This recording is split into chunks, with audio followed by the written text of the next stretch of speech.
Guys, I thought maybe our best defensive effort for 40 minutes of the year.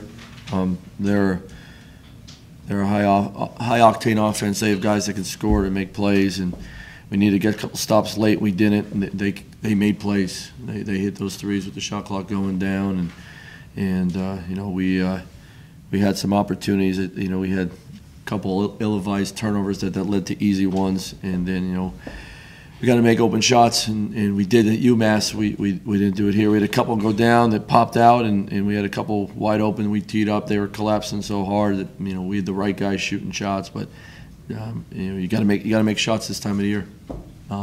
Great effort. I thought our guys came into the game the right way. They were real aggressive. They played loose. It was good. There was good energy. I thought some guys gave us some great minutes, but not good enough to beat a good team like St. Bonaventure. What about the defensive efforts that I've seen the most? Yeah, I thought we just did a really good job of the game plan. The guys following the game plan, making it really hard. Our ball screen defense was pretty good. I thought we did a good job of rotating around the rim and defending the rim. You know, we came up with some loose balls that got us going on the break a little bit. Yeah, I thought we did a decent job. I thought Sean Mobley was great on defense today, really helping and disrupting stuff. So overall, you know, they take away those two deep threes late. You know, it was really good effort. Mike, despite you guys said you got the shots that you wanted, is any of that encouraging against a team that is so effective defensively like this team is? Yeah, I mean, they were a little different defensively than they have been because they packed it in, and we were moving the ball. We were getting downhill. We were getting some inside-outside action, but you know, we were moving that ball, and we had a lot of teed up threes, as I call them. You know, you step right in, and you know, the right guys were shooting them, even percentage-wise. But we got to make them at home, man. Got to make them at home, and we shot it well the other day. Some of these guys shot the lights out today in shoot-around, so they were walking in aggressive and confident, and we didn't make enough of them today. Coach, do you think, even though you guys are capable of shooting those threes, do you think that they need to be more aggressive driving to the basket, because when they do that, maybe it takes a little bit of tension off of Justin, they can dump it down, get it? No. I understand what you're saying, but everybody's playing in the lane. Some teams aren't even playing certain guys. They have 2 feet in the lane. You know, we had a couple skips today for threes and skips for drives because the backside guys on the rim, because they don't want Justin to catch it one-on-one. You know, we had some drives today, and they're really good at chesting you up, and we had 18 turnovers because we were trying to split drives. And what you need to do is, sometimes it's a one dribble drive. You get that second guy to commit. You got to share the ball. You got to keep it hot. That's how you get a team in scramble mode. And when I say scramble mode, they're late on the next pass. They're late on the reversal pass. We had that ball moving, especially in the first half, and in the middle of the second half, we had some. We call it hot. The ball was really hot, but you know, we tried to drive it in split guys, and we're not strong enough to do that consistently, and that's why we had 18 turnovers. And you got to learn, if you drive it and they big boy you. You got to sit down and you got to keep it hot, share it, and that, I thought at times that really hurt us today. When Tyler May came in the game, it seemed like he brought some energy. It was only 1 of 2, but you know, like I said, brought energy and he was able to, you know, do some good things. Is that encouraging for you going ahead? Yeah, you know, you want some guys off the bench late in the year. You know, he's gotten some good minutes. He's done a good job backing up Johnny, and we've thrown him in there. And I thought his defense here the last 10 games has been better and better because he's figured it out. That's what freshmen do. I think he's done a good job handling the pressure and also getting into stuff. You know, you see his quickness with the ball too really gives us you know, a little bit of added firepower off the bench. So it was good. He gave us 10 good minutes tonight. Of course, Adams and Mobley get a lot of attention, but how tough of a matchup was Corey Stocker or something?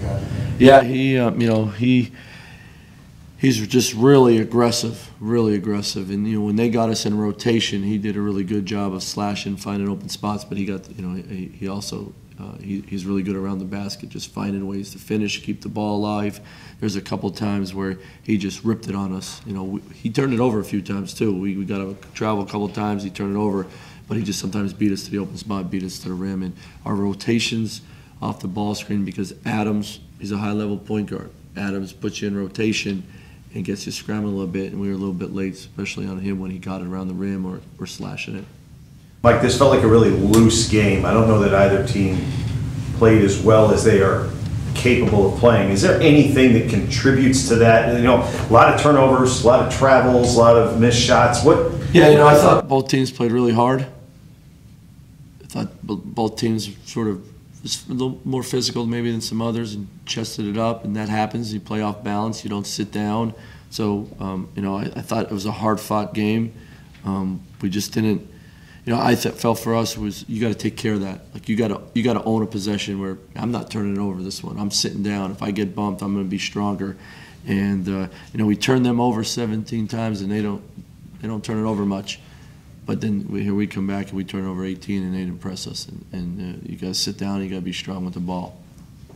Coach, looking at it from a positive perspective, I know it's a loss, but does it give you some type of hope, knowing that you have 2 games left to prepare before the tournament, knowing that you can play against a team like this who's already beaten Rhoades? Yeah, I mean, in our stretch of defense today might have been one of the best. This is close to a 40-minute defensive effort of the year. Playing that late in the year, that's positive, but it's not good enough. And you know, it's why I challenged the guys after the game about we got to be awesome with our approach and our mindset for the next 7 days. We got to be awesome. We're not making excuses. We're going to figure this out. Next 7 days, how much momentum can we build in the next 7 days to take the DC with us? Because when you get to DC, the records are off the table, and it's do or die. And let's see in the next 7 days. That was my challenge to the guys and to the seniors. Let's have unbelievable momentum with the way we work and the way we focus with our game planning for the next 2 games. Coach, even in a losing effort, it feels like Justin's always doing his part. At times, even putting the team on his back. Why do you think there's a lack of consistency with the scoring output from some of the other players? Confidence, maturity, and sometimes I think it's basketball awareness. You know, shooting. Some days, some guys shoot the heck out of it. Some days you don't. I mean, everybody goes through it at all levels. But I think sometimes we allow missed shots to affect how we play. And that, to me, is maturity. And you don't mature just because you're playing doesn't mean you're mature. Everybody matures at a different level, and a different. You know, I think sometimes guys, you know, a guy like Sean Mobley quickly is matured. Other guys, it's going to take longer. And that's the disappointing part is coaching, because you really work on it and all that. But it's also part of coaching. It takes guys time, and it's frustrating. The guys are frustrating because they don't want to let their team down, but that's also the part of growing. And you know, 18 to 22-year-olds, you're going to get a lot of inconsistency, and part of coaching is trying to make them understand what you need to put in so that inconsistency is not there all the time. Mike, last minute, I think they had scoring from 2 seniors and a junior.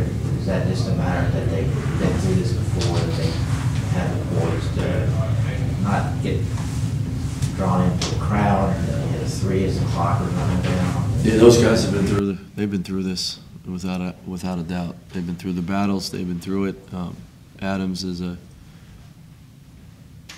Mobley, 2 of the best guards in the league, 2 of the best guards in the country. You saw that. They played with great moxie late in the game. They both wanted the ball in their hands. And then the other guys have been around long enough and played in big games and all that stuff. And that's part of building a program. That's part of building the culture. Is sometimes you get beat like guys like that because they've been through it. Chris Lane scored a stellar career point tonight. What's it like to see for a guy like him who you know, has been a couple different places and now back in Richmond and able to achieve that milestone now? We're really proud of him. You know, that it says a lot about Chris. You know, 4 good years. You know, and he's been up. You know, not as consistent this year as he would probably like, and we'd like, but you know, his attitude's been awesome, and he gave us some great plays today, and he's had some great games for us and all that stuff, and we need him down the stretch here without a doubt. And you know, it just says a lot when you know you work hard for 4 years, you get some good things that happen individually, and this is a great milestone for Chris. Really proud of him. 1 or 2 more. Coach, next game on Wednesday is George Mason. It's a senior night, especially for you. I believe you recruited Johnny and Justin, and to see how I believe you've seen how they've matured over this season.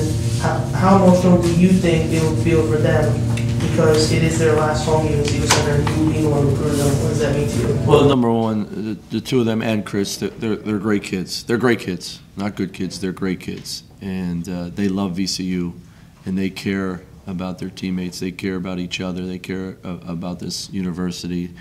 So that's special there because they put everything into it. They've been through some crazy stuff. You think about it, the last 4 years, and they didn't turn their back. And for them to have their senior night here in the Siegel Center, we should honor them. We should honor them by playing super hard for them as a team, and our fans who are awesome. They'll be here to support them and really cheer them on. And they're just great kids, and they deserve a special night. But we got a 40-minute game that we got to take care of.